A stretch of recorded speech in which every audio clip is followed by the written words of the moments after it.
Okay, I just checked my timer, and I'm about 8 minutes in right now from when I lit the Snow Leopard stove here.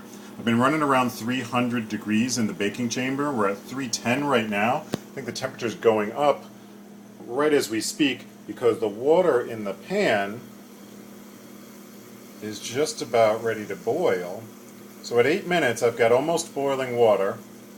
I've got a baking chamber that's been running at 300 degrees, so I should be baking my muffin that's in there. And my Snow Leopard stove is still running strong on the 30 milliliters of alcohol that I put in there. So I'm going to continue to let this go for a while. I want to see a full rolling boil in the pan. That's 2 cups of water in that pan. And it's definitely got some activity, but it's not a full rolling boil yet. But the temperature is coming up on my thermometer, which I think is because we're getting both the heat from the stove and heat from steam off of the water, both heating this pan at the same time. But I'm no scientist. It just kind of makes sense to me that that might be what's happening.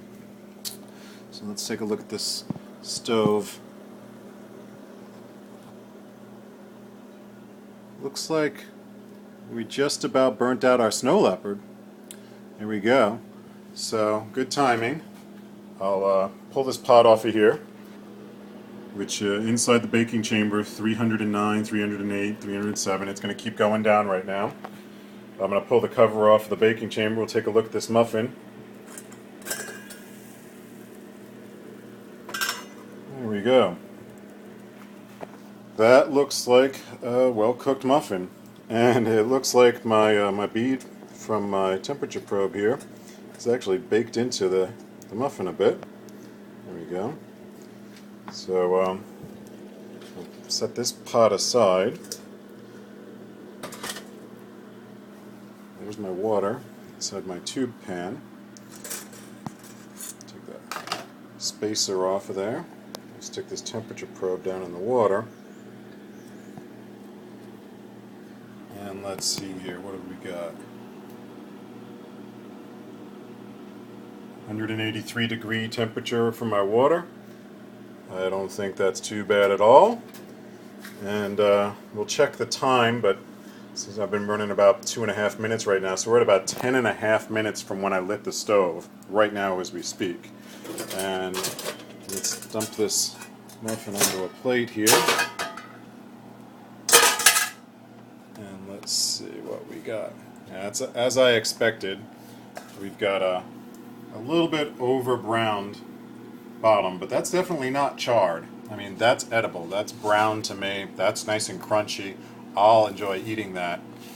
So let me split that open. There we go. We've got some nice steam. This is a cooked corn muffin. This is one of those, I think it was a Martha White corn muffin mixes. And I just did a drop muffin sitting on top of a piece of Teflon liner, which is, it's not a silicone sheet, it's a high temperature Teflon sheet, pan liner, reusable pan liner, similar to the stuff that they make for oven liner. So I'm not throwing away my parchment every time I do this, and this is really durable. I just carry one light piece of this, and I've got my non-stick surface for inside my pan. And I've got my hot water in there. So, the stove is still a variable here, but I think this is going to wind up being a good system for both heating water and baking something at the same time.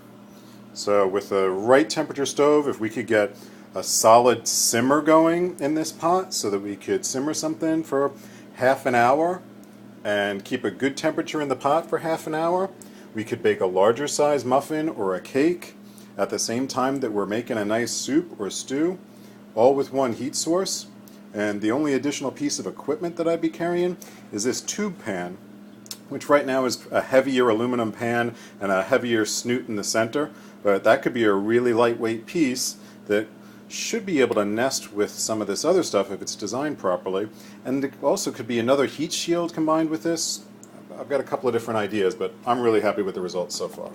Thanks for watching.